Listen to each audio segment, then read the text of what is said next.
Salut à tous, c'est Pank de la chaîne, bienvenue sur cette vidéo qui aujourd'hui va traiter des énéagrammes. Alors, pour les personnes qui suivent depuis le début de la série des énéagrammes, on arrive à l'énéatype 5, donc les personnes qui sont en quête de connaissances. Je vous rappelle les différents points qu'on avait vus. Il y a dans les énéagrammes 9 types de personnalités qui sont liés à 9 types de motivation. Derrière ces types de motivation, on sait qu'ils sont divisés par 3 groupes. Dans chaque groupe, il y a donc 3 types et 3 types de motivation. Premier groupe, centre instinctif. Deuxième groupe, centre émotionnel. Et là, on arrive sur le troisième groupe qui est le centre mental. C'est-à-dire que quand vous allez repérer une personne et que vous voulez savoir plus ou moins dans quelle énergie il est, dans quel énéatype il peut se trouver, c'est intéressant de vous poser la question, est-ce que c'est plutôt quelqu'un qui me semble instinctif, plutôt émotionnel ou plutôt dans le mental? Pensez bien, là je sais que régulièrement j'ai des mails, j'arrive pas à me trouver, pendant que je me trouve un peu partout. Soyez cool, il y a 9 énéatypes, il nous en reste encore 3 à voir, et puis après il y a plein d'autres choses et plein de points à découvrir dans les énéagrammes. Moi je vous donne juste une toute petite introduction, et donc il y a plein d'ouvrages que vous pouvez consulter ou des sites internet à découvrir. Les personnes qui sont en quête de connaissances, donc des personnes qui font du 5, sont des personnes qui vont avoir au départ une espèce de motivation de se dire « Ok, le monde je ne le connais pas, il me manque des informations » et certainement quand il a été petit, il s'est retrouvé un petit peu dans un modèle où il n'arrivait pas à trouver de réponse. Il n'arrivait pas à trouver de réponse sur ce qu'il y a à faire, comment réagir émotionnellement, comment réagir par rapport aux autres, à ce qu'on lui demande, etc. Et il va partir dans une quête de connaissance du monde. Il va tellement partir dans une quête de connaissance du monde que c'est en général les personnes, alors moi j'en ai beaucoup et j'ai de la chance d'en avoir pas mal qui m'envoient des mails, qui me font des mails super longs à m'expliquer tout en détail et qui me demandent plein d'explications très précises parce qu'ils ont déjà lu le 3/4 des bouquins qui existent et ils ont vu 90% des sites internet et ils ont encore des questions parce qu'il y a quelque chose qui n'a pas été encore nourri. Et donc il y a une espèce de peur de ne pas tout connaître, ou en tout cas il y a une espèce de manque par rapport à ça, et ils peuvent développer donc cette espèce de boulimie de connaissances à apprendre, lire, étudier, à être super précis. Ce qui fait que très souvent quand on les rencontre, on a l'impression que c'est des personnes qui sont dans leur bulle. On peut avoir l'impression qu'ils sont très geeks, ils sont dans leur monde, il n'y a rien autour.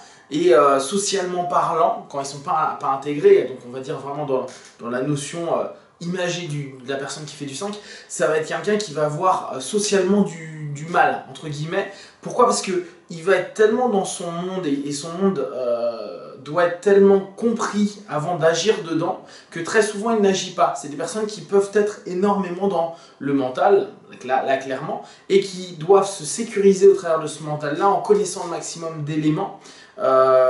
Et ça fait qu'ils s'isolent, ils se mettent dans une tour, et de cette tour-là, en fait, le contact après avec les autres peut être difficile, voire distant. Ils vont avoir beaucoup de mal à voir des personnes intervenir dans leur monde. C'est-à-dire que si il ne vous invite pas dans son monde, il va trouver que c'est une agression de vouloir rentrer dans ce qu'il est, ce qu'il représente, son histoire, etc. C'est des personnes qui ne vont pas facilement parler de leur passé, ou de leur passé, on va dire, avec les collègues de travail, et inversement, du travail avec les amis. Ils sectorisent énormément parce que chacun connaît une parcelle de lui, mais il reste beaucoup dans son univers, dans son monde, et il est beaucoup dans cette quête de foutez-moi la paix, moi j'étudie le monde, j'emmerde personne, quand je le comprendrai bien, éventuellement j'irai agir dessus, mais pas avant. Ce qui fait que parfois, quand ils sont un peu compulsifs, les personnes qui font du 5, ont des tas de connaissances, ont des tas de bouquins, des tas de choses, mais ils peuvent devenir avares. Donc pas avares d'un point de vue financier, hein, avare d'un point de vue information. Les gens, certaines personnes connaissent plein de choses et puis vont donner 3 bouts par-ci, par-là, histoire de dire bon ok, toi t'es pas de mon monde, je te connais pas, tu me poses 3 questions, je vais être poli, je vais te donner 2 informations, 3 ouvrages et puis fous-moi la paix. Parce que ils sont encore en train de faire attendez. Si moi j'ai besoin d'informations, c'est parce que j'ai besoin de me remplir. J'ai besoin de remplir mon monde. Et si je te donne, je risque de perdre ça. Et j'aurai l'impression que tu es en train de me voler quelque chose. Et vu que moi j'ai besoin pour me sentir à l'aise, en phase, avoir toute cette connaissance, le donner, en tout cas là on parle vraiment dans des notions plus compulsives, hein, pensez bien dans chaque énéatype, c'est ça qu'on montre, on montre un petit peu le côté excessif. Ça va être, niet, si je te le donne, il va me manquer quelque chose, donc je vais le garder. Et plus, au contraire, ils vont s'intégrer et plus ils vont partir vers une forme de détachement. Ils vont être au contraire hyper dans le don de ce qu'ils connaissent. Ils vont être sans contrainte par rapport à ça. Ils vont être très contents de donner leurs connaissances, de se poser et de, pendant des heures, vous expliquer ce qu'ils ont appris, compris, vous donner des références, etc. Donc cette notion dans la connaissance et cette quête vraiment perpétuelle de connaître, d'étudier, d'apprendre, parfois même en devenir complètement isolé, puis ils s'intègrent et avoir cette envie de le diffuser, de le partager, de le proposer, ça fait partie complètement des personnes qui font du 5. Cette notion donc d'avarice qui peut avoir lieu assez souvent, mais pensez bien, c'est pas de l'avarice pour dire moi je garde parce que c'est comme ça, je suis le plus intelligent ou je connais plus de choses. C'est parce qu'ils ont vraiment peur en gros qu'on leur vole ce qu'ils ont compris du monde et derrière, vu qu'ils ont eu, il leur a manqué cet élément-là à un moment ou à un autre, il se dit non mais si on me le prend, bah moi je suis plus dans ma tour et je suis plus protégé. Si je suis plus protégé, danger, warning, et le monde qu'est-ce que je vais en faire? Parce que maintenant ils connaissent ce que je connais, j'ai peut-être un train de retard, il faut que je connaisse plus de choses, etc. Donc ça c'est dans les phases compulsives. Vous avez certainement parmi vous des amis ou de la famille qui sont plutôt dans cette tendance-là, des personnes qui aussi vont devenir ultra spécialistes dans des secteurs, alors des personnes, moi souvent je dis les geeks, hein, mais c'est vraiment un symbole, c'est les personnes qui vont être ultra passionnées, qui vont tout connaître, hein. Que ce soit sur un timbre, il va tout vous expliquer. Moi je le vois beaucoup avec les arts martiaux, il y a des mecs qu'on voit quasiment jamais sur les tatamis, mais alors par contre, ils ont une connaissance encyclopédique de tout, des combats, de la date, de qui a affronté qui, etc. Ils sont dans des connaissances hyper pointues et ça, on le remarque, alors on peut le trouver dans les jeux vidéo, on peut le trouver dans plein de choses. Hein.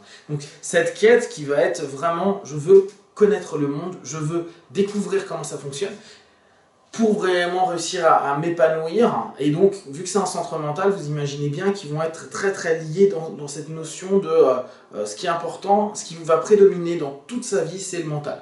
Parfois même quitte à se couper complètement de sa notion d'émotion. Vous verrez d'ailleurs dans la figure de l'énéagramme, entre le 4 qui est le dernier de l'émotionnel et le 5, il y a zéro lien. C'est un des rares passages dans l'énéagramme où ces deux points-là, ils n'ont aucune liaison. Donc parfois les personnes qui font du 5 au niveau émotionnel, on a l'impression qu'ils sont très distanciés, qu'ils ont beaucoup de mal avec les émotions et qu'ils ont tout centré sur le mental. À la limite, il comprend pas, vous lui expliquez un truc que vous ressentez, il va pas comprendre parce que, ok, il va l'analyser, il va dire ok, bah, c'est lié à ça, c'est lié à ça. Et l'émotion derrière, ouais, mais c'est pas cohérent que tu réagisses comme ça, parce que si tu regardes les faits, logiquement, tu aurais pu réagir autrement. Donc, c'est pas des robots, c'est pas des machines, hein, mais c'est simplement, bah, ils ont énormément développé leur centre mental, donc en interne, hein, c'est vraiment la flèche est à l'intérieur, vers eux, et c'est très intéressant de pouvoir s'en rendre compte. Donc, continuez à ouvrir les yeux, à découvrir, à vous poser des questions. Si par exemple vous n'arrêtez pas de vous documenter sur les énéagrammes pour savoir quel énéagramme vous êtes et que vous vous rendez compte qu'il vous faut toujours plus d'informations, peut-être qu'il y a à voir du côté du 5 parce qu'il y a certainement des choses qui peuvent vraiment vous parler à ce niveau-là. Voilà, si vous avez des questions comme d'habitude et que je peux y répondre, envoyez-moi un petit mail, laissez-moi un petit message sur Facebook ou YouTube. Comme d'hab, si vous avez déjà des connaissances sur l'énéagramme, que vos profs vous ont expliqué d'autres choses plus complètes, prenez ce qui est bon sur cette vidéo pour vous. Si vous trouvez qu'il n'y a rien, ça n'a pas d'importance. L'idée, c'est vraiment que chacun puisse trouver ce qui est bon et juste pour soi, rejeter ce qui ne l'est pas. Devenir qui vous êtes au fur et à mesure, c'est ce qui est important pour vous, pour les gens que vous aimez. A très vite pour d'autres vidéos. Be One. Ciao, ciao.